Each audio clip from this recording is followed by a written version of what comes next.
पुढती येऊ काला खाऊ दही भात, वैकुंठी तो ऐसे नाही कवळ काही काल्याचे. एकमेका देव मुखी सुखी घालो हुंबरी, वैकुंठी तो ऐसे नाही कवळ काही काल्याचे. तुका म्हणे वाळवंट बरवे नीट उत्तम, वैकुंठी तो ऐसे नाही कवळ काही काल्याचे. पांडुरंगा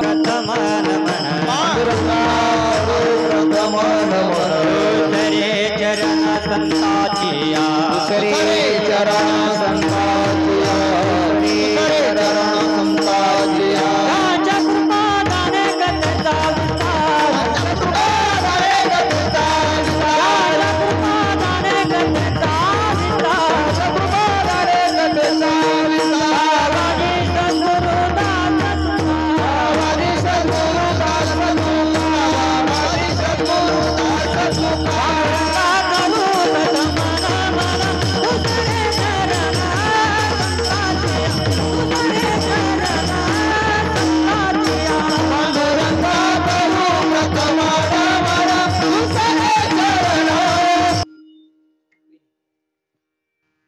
चालू असलेल्या अखंड हरिनाम सप्ताहाचे आज कालेचे कीर्तनाने सांगत आहोत असून सेवेसाठी निवडलेला अभंग महावैष्णव श्री संत जगद्गुरु तुकोबाराय यांचा हा अभंग आहे. 1 तास भगवत चर्चा.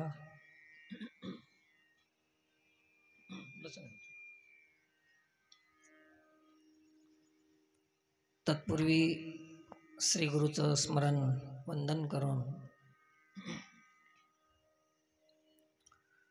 आपल्या अखंड हरिनाम सप्ताहाचा जो केंद्रबिंदू आहे असे पूजनीय वैकुंठवासी ब्रह्मलीन श्री गुरु गणपती महाराज यांच्याही चेतनेला साष्टांग दंडवत प्रणाम करून आणि त्याच परंपरेमध्ये आलेल्या समस्त महापुरुषांना साष्टांग दंडवत प्रणाम करून आजच्या कीर्तनात उपस्थित समस्त संत समाज, भजनी मंडळी, भाविक श्रोते, मातृशक्ती, लहान थोर समस्त सेवाभावी या सर्वांनाच या व्यासपीठावरून आदरपूर्वक साष्टांग दंडवत प्रणाम आहे.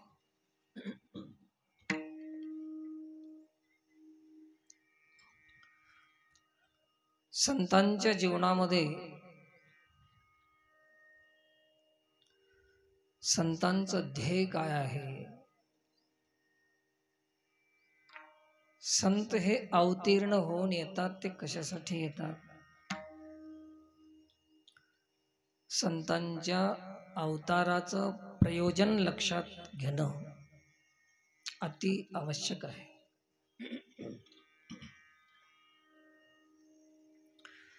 संत जे येतात या मृत्यू लोकामध्ये भूतलावर भगवंताच्या प्रेरणेनं येतात आणि काही कारण नाही. कारण एकच आहे, अवतार तुम्हा धराया कारण उद्धराया जन जड जीव. तुम्ही आम्ही कोण आहोत? जीव आहोत. जीव कुठल्याही कुळामध्ये, परंपरेमध्ये, जातीमध्ये जन्माला आला असेल, परिस्थितीमध्ये जन्माला आला असेल, कोणत्याही क्षेत्रामध्ये काम करीत असेल तरी तो कोण आहे? जीव आहे. साहेब झाला तरी जीव आहे, महाराज झाला तरी जीव आहे. जोपर्यंत हे जीव आहे तोपर्यंत जीव घेतल्याशिवाय राहत नाही. म्हणून या जीवाचा उद्धार करण्यासाठी, या जीवाला आपलं मूळ तत्व, मूळ स्वरूप, शिवत्व प्राप्त करून देण्यासाठी संतांचा अवतार आहे. आम्ही सगळे जीव आहोत. सगळे मोठे असाल तरी जीवच आहात तुम्ही. मोठा जीव थोडंच, छोटे असतील तरी जीव आहे, महिला असेल तरी जीव आहे, पुरुष असतील तरी जीव आहे. जीव सृष्टीमध्ये जन्माला येतात ते जीव आहेत. आणि ज्याला कर्मानुरूप, कर्मानुसार जन्माला यावं लागते ते जीव, आणि या जीवाचा उद्धार करण्यासाठी जे येतात ते शिव. संत हे शिव स्वरूप आहेत. संत हे देव स्वरूप आहेत. संतांनी सांगितलेलं प्रमाण आहे. देवते संत, देवते संत, निमित्त त्या प्रतिमा. अरे एक शरीर धारण करून येतात, हे तर निमित्त आहे शरीर, परंतु वास्तविक काय आहेत ते? देव आहेत. आणि तुम्हाला आम्हाला मनुष्य शरीर धारण केल्यामुळे आपणाला ते माणूस वाटतात. हे आपल्या जीवाचा दोष आहे.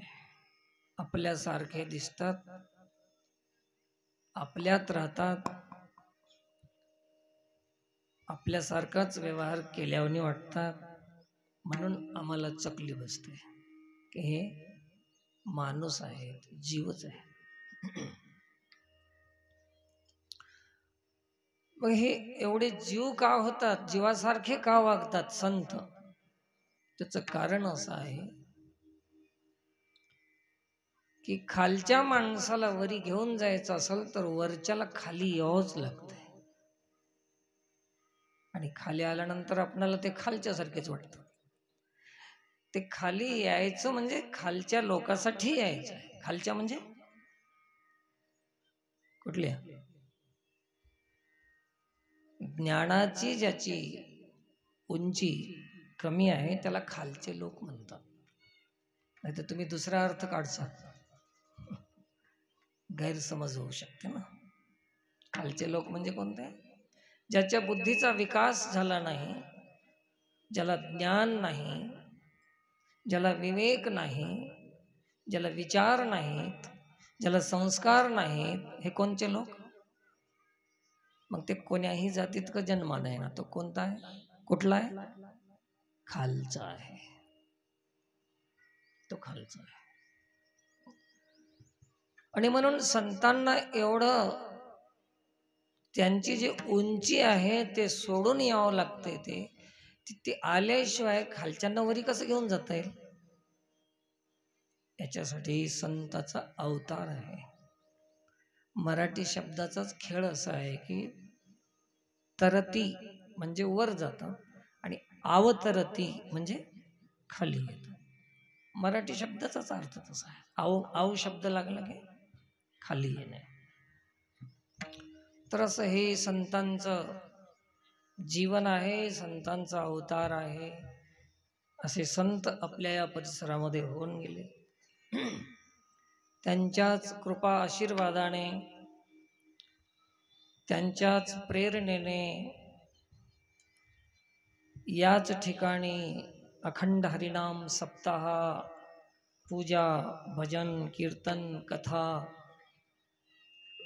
अन्नदान, सेवा इत्यादी अनेक सत्कर्म कोणामुळे व्हायले? त्यांच्यामुळे. कराला तुम्ही, परंतु कारण कोण आहे? संत आहेत कारण. तुम्हाला असे चांगले काम करण्याची संधी देणारे संत आहेत, अवकाश देणारे संत आहेत. करून घ्या चांगलं. तर असं हे पवित्र स्थळ त्या श्री गुरुच्या कृपेनं हे चालत असलेला खंडारी नाम सप्ताह, या सप्ताहामध्ये आपण सर्वांनी सहभाग घेऊन सहकार्य केलेलं आहे. दररोज कीर्तनाचं श्रवण केलेलं आहे. भजन, नामस्मरण, काकड आरती, गाथा भजन, रामायण, शिवकथा, हरिपाठ इत्यादी अनेक प्रकारची सेवा आपण केलेली आहे. भोजन,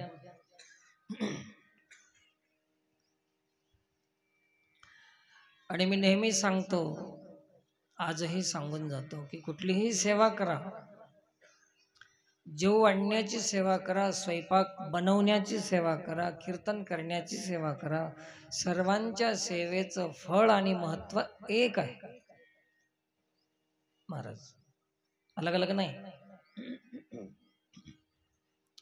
मग सगळेच कीर्तन का करणार? तर सर्वांना येत नाही. सगळे स्वयंपाक का करणार? येत नाही.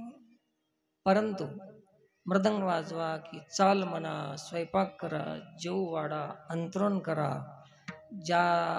ज्याला जे जमतं त्याने ते करणं समान आहे आणि महत्व तेवढंच आहे. कस काय तेवढंच आहे? त्याचं कारण आहे, आपल्या सेवा कार्याला महत्व कशामुळे येतंय? सेवा कार्याला महत्व कशामुळे येते? खरं तर आपलं सेवा कार्य शून्य आहे. कसं आहे? शून्य आहे. शून्य असते की नाही आपल्या गणितामध्ये? शून्य. शून्याला काहीही व्हॅल्यू नाही, किंमत नाही. पण शून्य जेव्हा एक अंकाचा आधार घेतो तेव्हा त्या शून्याची किंमत, मूल्य किती पटीनं वाढते. एक असा जर अंक घेतला त्या शून्यानं आधार, तर 10 पट त्या शून्याचं मूल्य वाढतं. कशामुळे वाढलं? आधार घेतला. तसं तुमच्या आमच्या सेवेला आधार काय आहे? तर परमात्मा आहे. एकोहम बहुश्यामी, एकमेवा द्वितीय ब्रह्म, असं एक तत्व आधार आहे आपल्या परमार्थाला. म्हणून आपल्या संसाराला, सेवेला मूल्य आहे, किंमत आहे.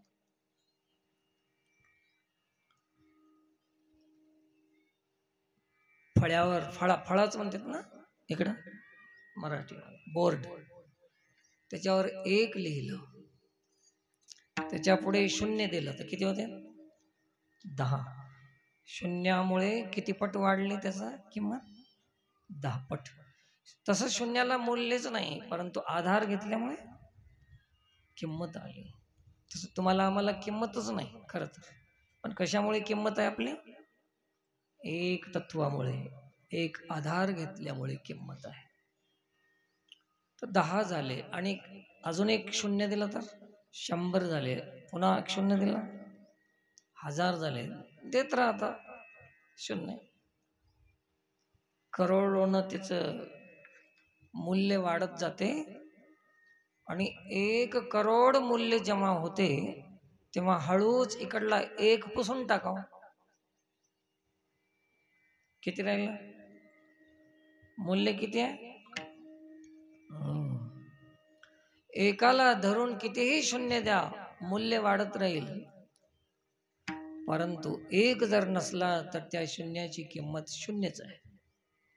तसं तुमच्या जीवनामध्ये एक परमात्मा जर आधार नसेल तर तुमचा केवढ्याचाही संसार असू द्या, त्याला मूल्य नाही, किंमत नाही, शून्य आहे, शून्य आहे. आणि कितीही छोटा संसार असू द्या, जर एक आधार असेल ना तर तुमच्या संसाराला किंमत आहे, मूल्य आहे. पण परमात्मा एक आहे आणि त्यात परमात्माचा अंश जीव झाल्यामुळे 2 झालेला आहे. त्याच्यामुळे किंमत कमी झाली, शून्य झालं. आता आधार कोणाचा घ्यावं शून्यानं? 10 पट वाढायचं असेल तर, ज्याला वाढायचं कळतंय 10 पट, ते शून्य हुशार आहे.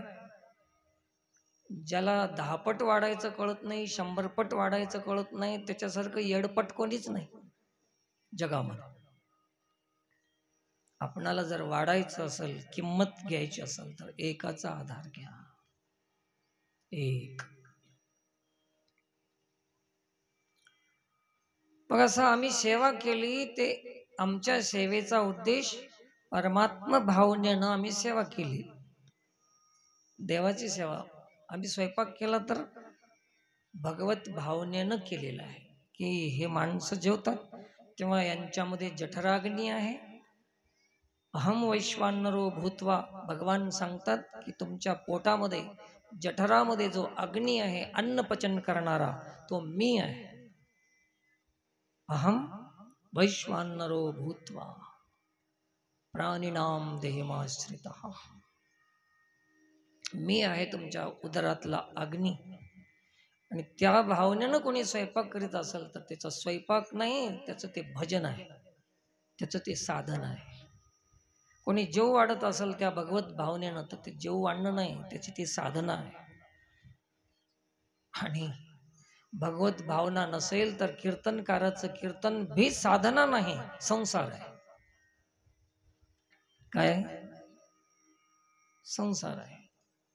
भजन करणाऱ्याचं भजन, कीर्तन करणाऱ्याचं कीर्तन, कथा करणाऱ्याची कथा भगवत भावनेनं नसेल तर ते परमार्थ साधना नसून उद्देश जर संसार असेल तर ती साधना संसारच होती. आणि उद्देश जर परमात्मा असेल तर संसार भी परमार्थच होते. लक्षात यायले ना? तर असं हे सर्वांची सेवा भगवत भावनेनं केलेली असेल तर सर्वांचं फळ भी एकच आहे आणि सर्वांच्या सेवेचं महत्व भी एक आहे. चला, तर अशा सेवेचा मोबदला म्हणून आज भगवान कृष्ण परमात्मा आपणाला काल्याच्या रूपाने प्रसाद देणार आहे. प्रसाद. तर आपण वाट पाहायची आहे फक्त 1 तास. वाही प्रसादाची वाट. किती? 1 तास वाट पाहू आपण हळूहळू. आजच्या कीर्तनामध्ये काही जास्त प्रमाण नसतात, येईनात तुम्हाला काही जास्त गाणं प्रमाण काही नसते. शांत ऐकायचं 1 तास, आहे की नाही? आता प्रमाण ऐकायला जरी मिळणार गेलं तर प्रामाणिकपणानं वागायला मिळालं तर बस झालं, आहे की नाही? आपल्यासाठी ते खूप आहे. असं हे आजचं कीर्तन आहे. काला म्हणून आपल्या इथं भगवत कृपेनं शिवकथा झालेली आहे. कोणती कथा झाली महाराज? शिवकथा झाली. आणि इथं कोण कोण श्रवण केलेलं आहे, कोण आलेलं असेल, कोणी नसेल, मला माहिती नाही. परंतु याच पवित्र ठिकाणी शिवकथा झालेली आहे. आणि शिवकथेचं कारण काय आहे? कथा शिवाची आहे, पण ऐकणारे जीव आहेत. कथा कोणाची? शिवाची. ऐकणारे कोण? जीव. मग ते कथा शिवाची, ऐकणारे जीव. कशासाठी कथा ऐकली? तर जीवाला शिवत्व प्राप्त होण्यासाठी शिवकथा ऐकली. आणि जेव्हा असं होईल, जीव ब्रह्माऐक्य होईल, त्यालाच संतांनी काला असं नाव दिलेलं आहे. जीवाचं आणि शिवाचं ऐक्य होईल. एक हरी आत्मा जीव शिव सम, वायातू दुर्गमान घाली मन. शिवकथा जीवाची व्यथा जाण्यासाठी ऐकली आम्ही. करमणुकीसाठी नाही, टाइमपाससाठी नाही, मनोरंजनासाठी नाही, पैसे लई झाले म्हणून नाही, पुण्य होतंय म्हणून नाही, पाप जातंय म्हणून भी नाही. ते बी नाही महाराज. पुण्य होतंय आणि पाप जातंय ह्याच्यासाठी बी नाही. फक्त याच्यासाठी ऐकली की आमचं शिवत्व आम्हाला प्राप्त हो. मग आता ते पाप पुण्य कुठे राहते हो? शिवत्व प्राप्त झाल्यावर. न पुण्यम न पापम न सौख्यम न दुःखम न धर्मो न चार्थो न कामो न मोक्षः चिदानंद रूपः शिवोहम शिवोहम.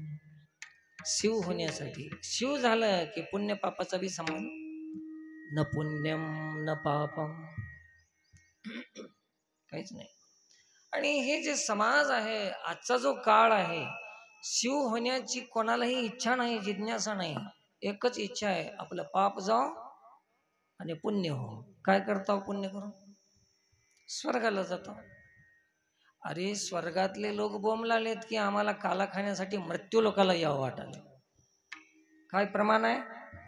स्वर्गीचे अमर इच्छिताती देवा,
स्वर्गीचे अमर इच्छिताती देवा, मृत्युलोकी व्हावा जन्म आम्हा. ते मृत्यूलोकात येण्याचा प्रयत्न कराले आणि इथले लोक काय की स्वर्गाला जाण्यासाठी पुण्य कराले. अरे ते पुण्य करून गेलेलेच आहेत, त्यांना माहित आहे की तिथं काहीच नाही, शिवत्व नाही तिथं. स्वर्गात गेल्यानंतर अमर होते परंतु अभय होत नाही. आणि शिवत्व मिळाल्यावर अभय मिळते आणि त्याला मृत्यू तर नाहीच. शिवाला कुठं मृत्यू आहे? अमर आहे. अमरत्व आणि अभयत्व, अभयम सत्व संशुद्धी. स्वर्गामध्ये अमर होते माणूस गेल्यावर पुण्य करून, पण अभय होत नाही. तर अभय जर असतं स्वर्गामध्ये तर इंद्राला भीती वाटते का हो? कोणी तप करलेलं वाटत नव्हती ना? का वाटते मग? अमरत्व मिळालं पण अभयत्व नाही मिळालं. आणि शिव झालेल्या तत्वाला, जीवाला अभय प्रदान होते. दिले अक्षय अभय दानगा. संताकडून काय मिळते? अमरत्व नाही, अभयत्व मिळते. आणि अभय मिळालेल्या जीवाला, ज्या जीवाला अभयत्व मिळालं त्याला पुन्हा जन्माला येण्याची चिंता किंवा दुःख नाही. काही त्याला भीती नाही. जन्माला येण्याची भीती किंवा ज्याला अभय नाही त्याला भीती आहे. म्हणून जगद्गुरु तुकोबाराय सांगतात, आम्हाला जन्माला येण्याची भीती नाही आणि हे काला इथंच आहे तर आम्ही पुन्हा पुन्हा जन्माला येऊ. अभंगाचं पहिलं चरण. उपजोडिया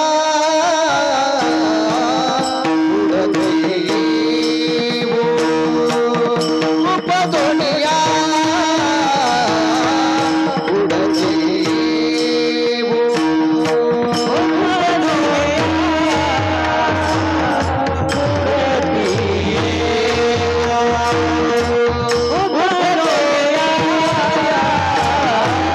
उभं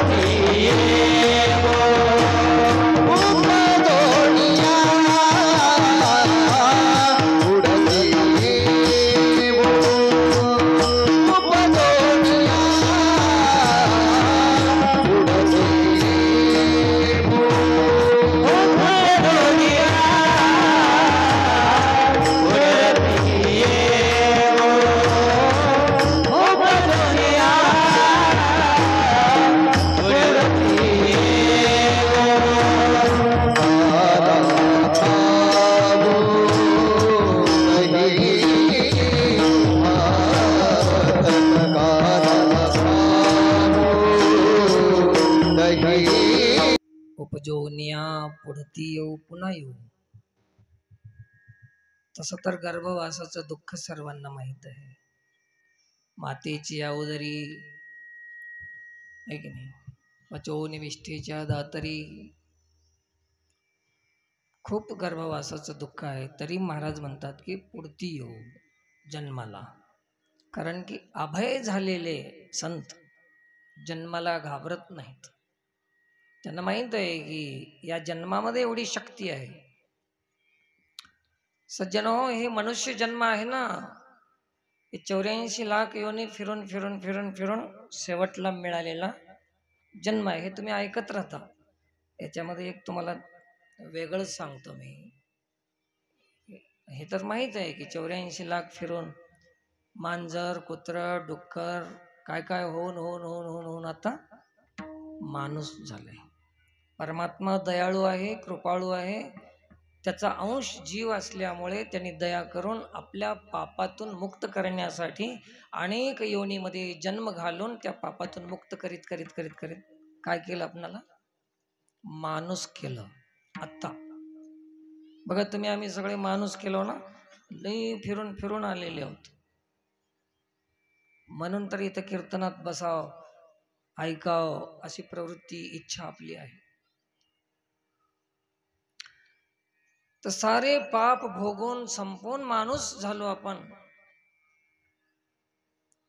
आता काय करावं माणूस झाल्यावर? याच्यासाठी माणूस केलं की सारे पाप संपून गेल्यानंतर हे माणूस जर मी केलो तर हे भजन करील, नामस्मरण करील, संताला शरण जाईल आणि माझ्या स्वरूपाला प्राप्त करून घेईल. या आशेनं देवानं कोणता जन्म दिला? माणूस. देव होऊन जाईल हे देव, पण हे दुसरंच विसरून गेलं आणि संसारच करीत बसलं, जीव झालं. आता जे कुत्रे, मांजर हे जे आहेत ते आता पाप फेडत फेडत माणसाच्या जन्माकडे यायलेत. कुणीकडे यायलेत? आता एक दिवस ते काय होणार? ते माणूस होणार.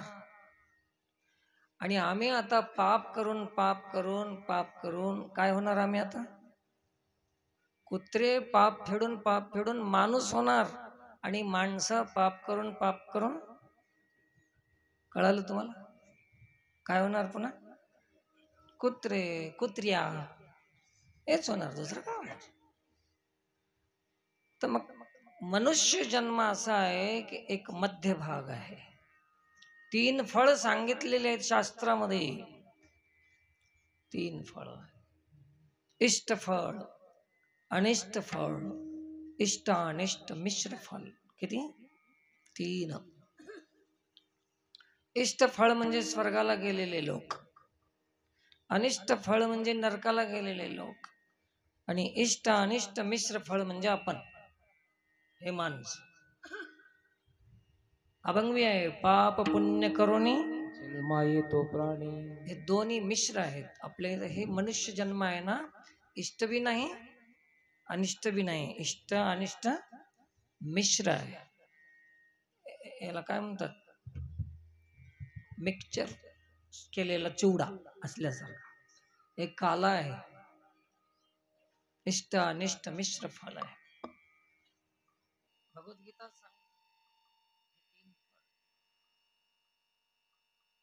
तर हे इष्टानिष्ट मिश्र फळ हे मध्य भाग.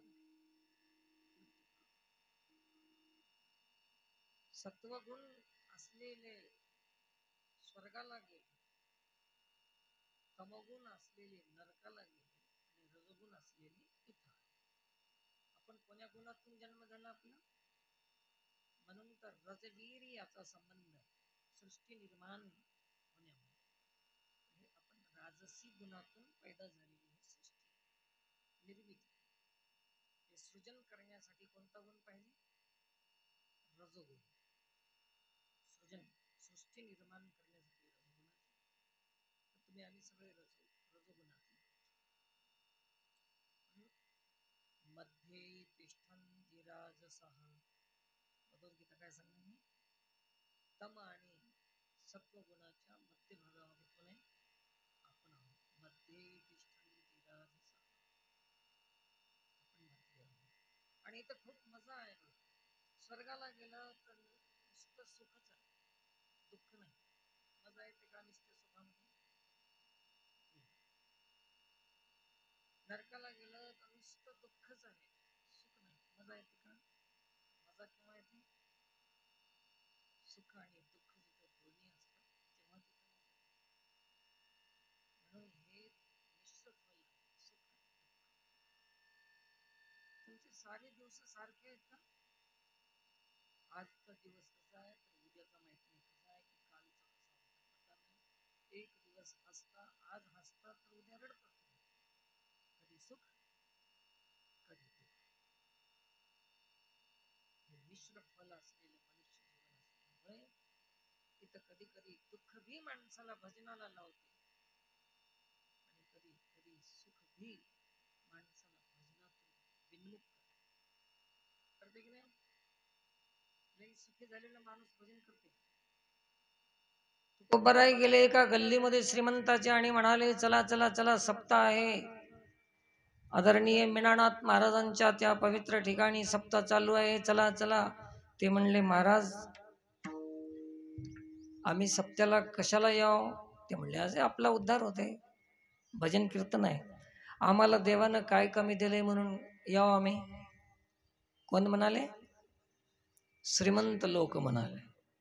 महाराज म्हणले, ठीक आहे, श्रीमंताला देवानं कमी केलेलं नाही, हे भजन करत नाही, तर ज्याला कमी दिलंय त्याच्याकडे जाऊन पाहू. म्हणून गरीब वस्तीमध्ये झोपडपट्टीमध्ये गेले आणि सांगितलं, चला चला चला चला भजनाला चला चला. ते म्हणले, महाराज आम्हाला काय दिलंय म्हणून भजन करावं मी?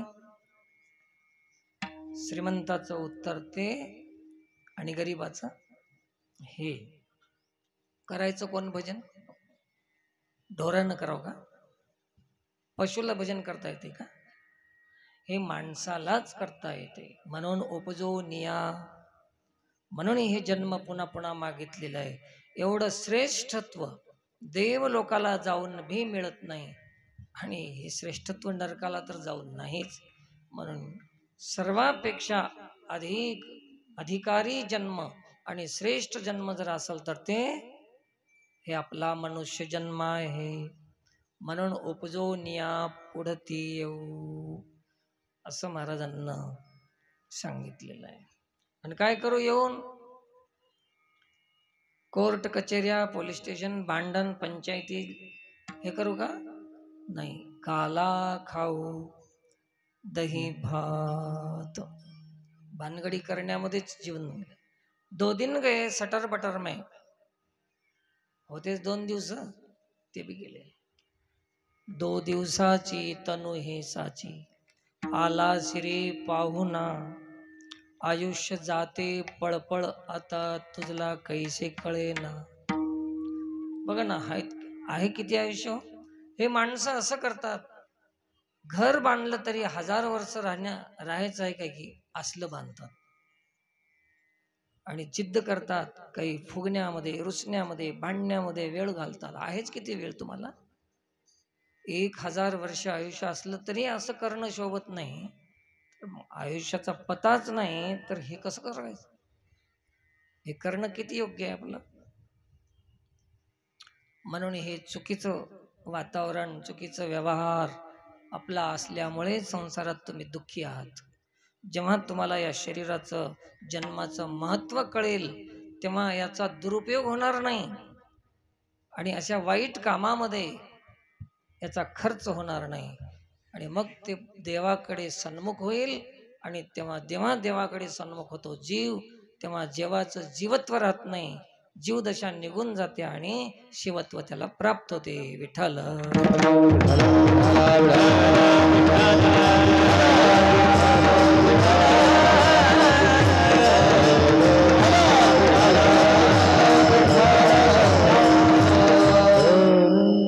महाराजांनी विचारले की मग पुढचे येऊ म्हणालात तुम्ही?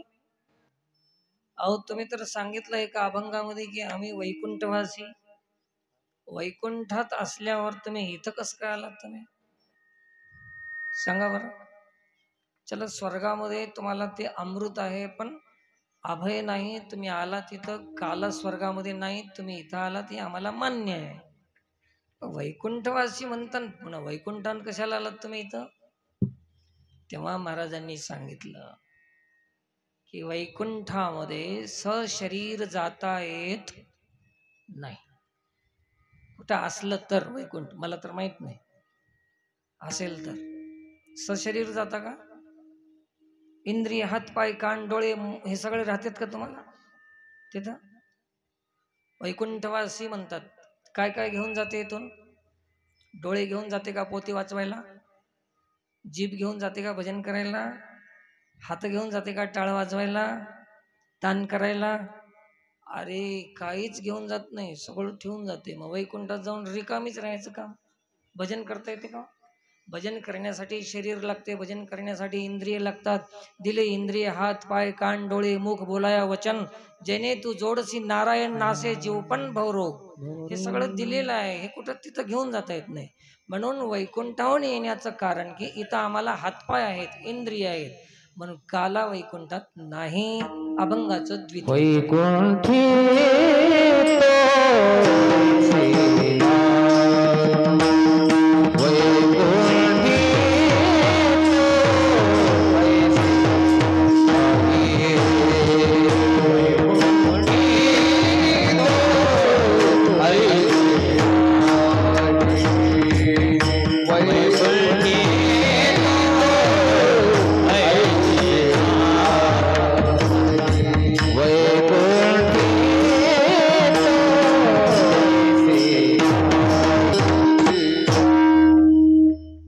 वैकुंठातले देव, सत्यलोकातून ब्रह्मदेव, स्वर्गातला इंद्र, प्रत्येकाचा एक एक लोक आहे, त्यांच्या त्या पदव्या आहेत. तिथं काला नाही. म्हणून असं हे आनंद तिथं नाही, भजन करता येत नाही. म्हणून तिथून ते काल्यासाठी खाली येण्याचा प्रयत्न कराले, पण त्यांना पदवी सोडून येऊ वाटत नाही आणि काला तिथं मिळत नाही. आता काय करायचं? काही लोकांना असं वाटते की कीर्तनात बसलं तर आपण खूप मोठे माणसं आहेत, पदवी आहे, मोठ्या नोकऱ्या आहेत, कीर्तनात बसलं तर लोक येड म्हणते की काय, अशी भावना आहे काची राहते. तरुण पिढी का राहत नाही कीर्तनामध्ये जास्त? त्यांना असं वाटते की येड्याचा का बाजार राहते, आपल्यासारखे शाने बसायचं नसते त्याच्यात, अशी एक मानसिकता आहे. सध्याची मानसिकताच अशी झालेली आहे, पडून गेलेली मानसिकता आहे. थोडंसं तुम्हाला मानसिकता सांगून पुढे जातो. एक वेळेसची घटना आहे महाराज माझ्या जीवनात घडलेली. आजची मानसिकता कशी आहे याच्यावर तुम्हाला 1-2 मिनिटाची गोष्ट सांगतो.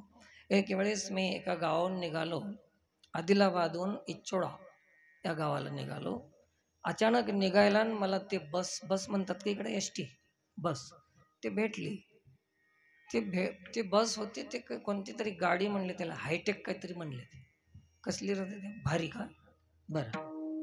आणि मला वेळ नव्हता, अर्जंट यायचं होतं. असं साध्या गाड्यामध्ये बसणारा माणूस, ऑटोमध्ये अडणारी गाडी, आणि अचानक तेच भेटली. मला स्वर्गाला गेल्यावर वाटलं त्याच्यात बसले. मध्ये गेलो तर काय एकही माणूस धोत्राचं नाही. मला वाटलं चुकून आलो काय.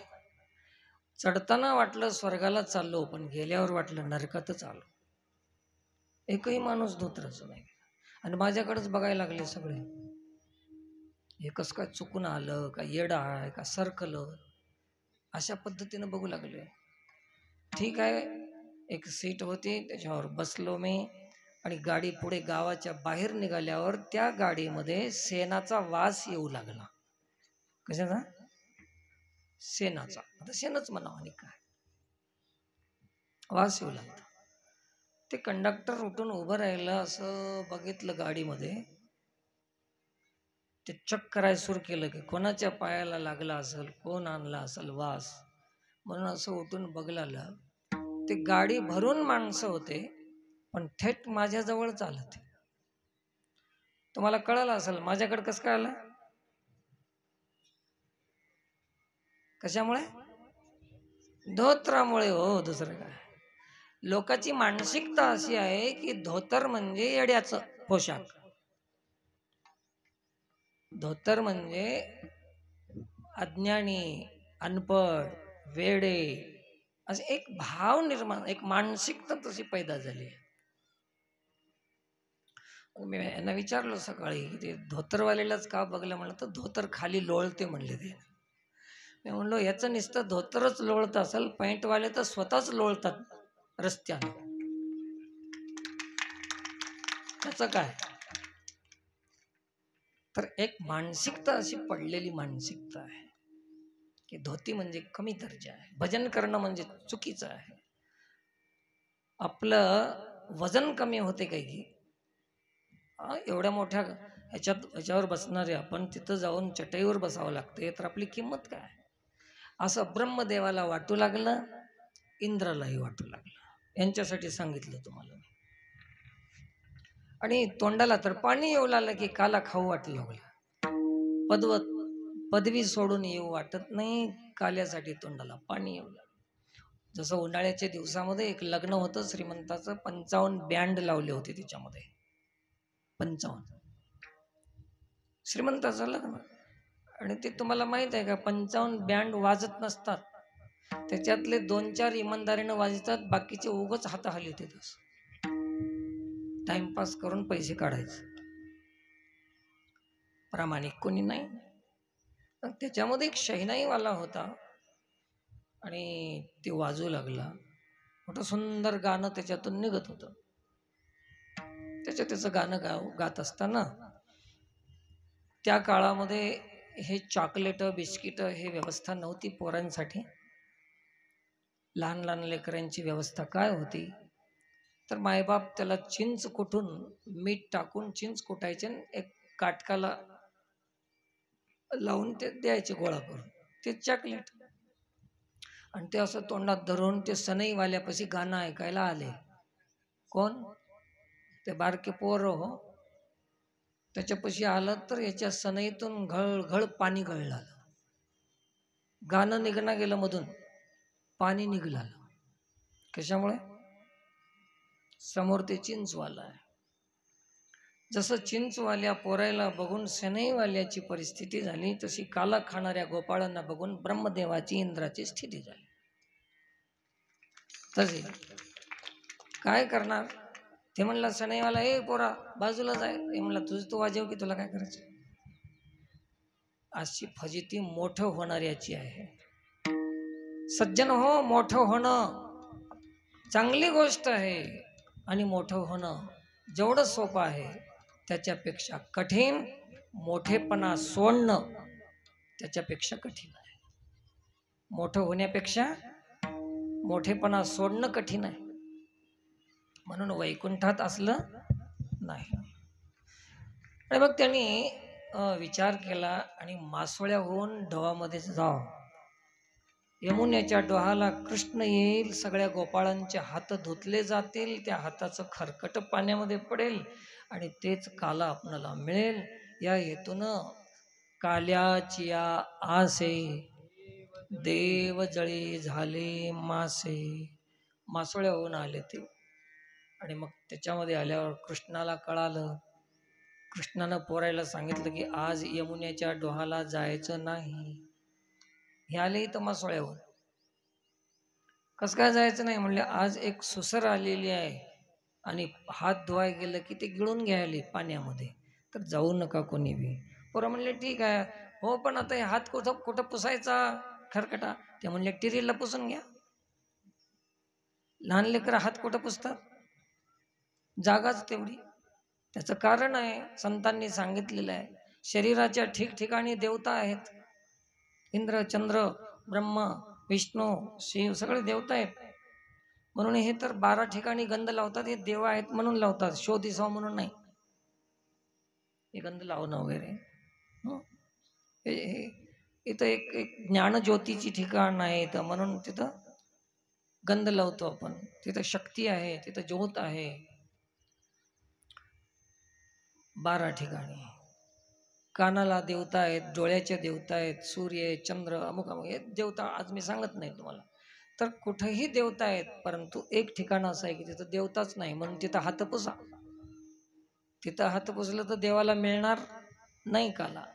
असं देवालाही काला मिळत नाही, ते काला तुम्हाला आम्हाला मिळालं. आपण किती भाग्यवान आहोत, असं हे भजन कीर्तन आपल्याला मिळते.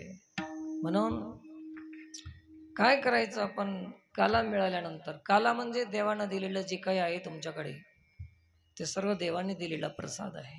विद्या असेल, कला, कुशलता, ज्ञान, बुद्धी, विचार, संस्कार, धन, संपत्ती, सत्ता, पदवी, पद, प्रतिष्ठा, सन्मान, किती मोजू मी? ज्याला ज्याला जे काही मिळालं हे सगळा देवाचा प्रसाद आहे सज्जन हो. आणि प्रसाद असल्यामुळे प्रसाद एकट्यानं खायचा नसतो, वाटून खायचा असतो. प्रसाद म्हणलं की एकानं दुसऱ्याला द्यायचा असतो, त्याचं नाव प्रसाद आहे. तुमच्याकडे जे काही आहे ते तुमच्यासाठी नाही, तुमचं भागल्यानंतर जे उरतंय ते दुसऱ्यासाठी आहे, असं भगवद्गीतेचं म्हणणं आहे. तुमच्यापाशी जे जे काही आहे सामुग्री, ते यज्ञात आहुती टाकण्याची सामुग्री आहे. माऊलीची कशी ओवी आहे. म्हणून आपणाला किती लागतंय तेवढं आपलं आहे, आणि उरलेलं त्याच्यावर इतरांचा हक्क आहे. हक्क आहे म्हणजे आपण त्याचा उपयोग करावा. परोपकारार्थम इदम शरीरम, असं कोणी करत नाही. आपलं बी आपणच खायचं आणि दुसऱ्याचं बी आपणच खायचं, हे विकृती आहे आपल्या जीवनामध्ये. सध्याच्या काळामध्ये किती कमवावून कुठं थांबावं, त्याला विरामच राहिला नाही. जोपर्यंत विराम तुम्हाला कळत नाही तोपर्यंत रामही कळत नाही.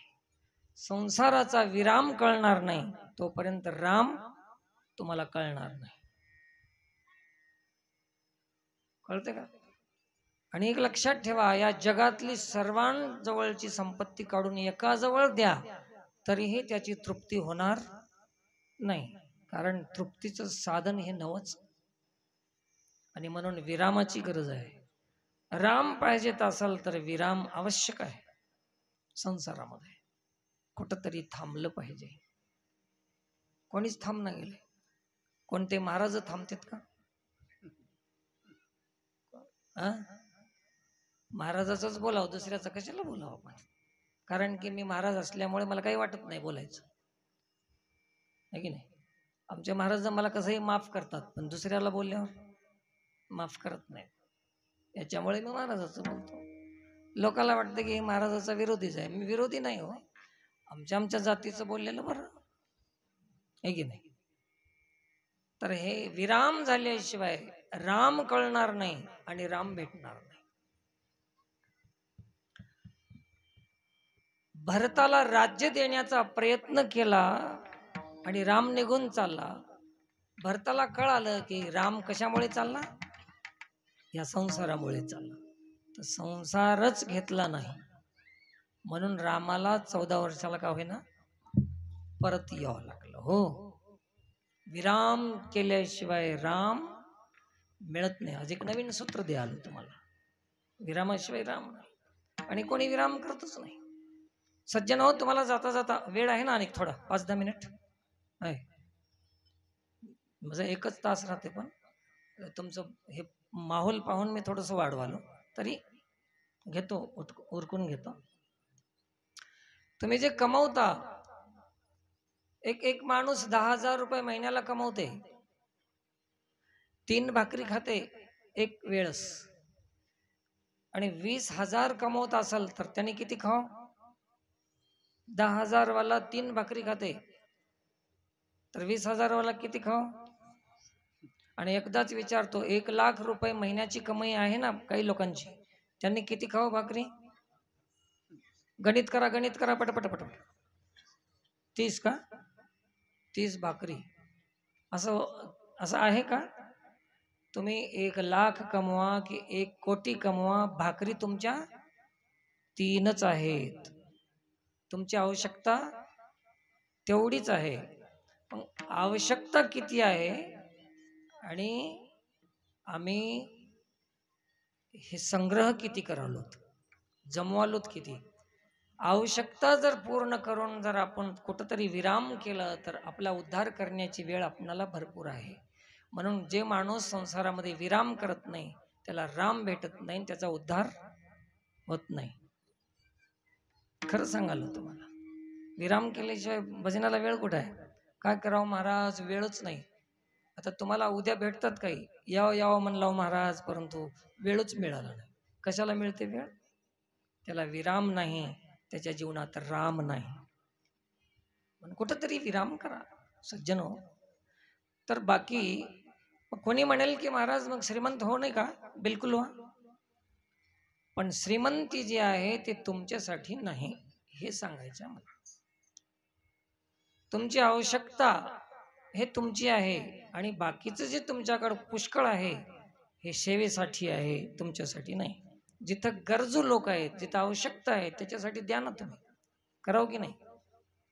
आरोग्य शिबिर चालवा, युवती शिबिर चालवा, अजून काहीतरी वृक्षारोपणाचं काम करा, याच्यामध्ये खर्च करा. समाज उपयोगी कार्यामध्ये तुमचे 2 रुपये खर्चा. याच्यासाठी भगवंतांनी तुम्हाला दिलेली आहे श्रीमंती आहे, त्याच्याकडे बघत बसून मरून जायसाठी नाही. टुकू टुकू टुकू बघायचं, डोळे झाकायचं, काय उपयोग? पुन्हा त्याचे भांडण लावून जायचं निघून. जोडून या धन, जोडून या धन नाही. माझं दुसरंच प्रमाण आहे भजनी मंडळी, दुसरं आहे माझं. जोडून या धन, पोरा लावी ती भांडण. तो कोबरायचा अभंग आहे, त्यांना तेच माहित आहे. उत्तम विवरण.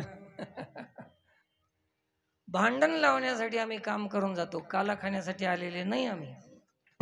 म्हणून विराम करा आणि असल तुमच्याकडे तर सेवा करा.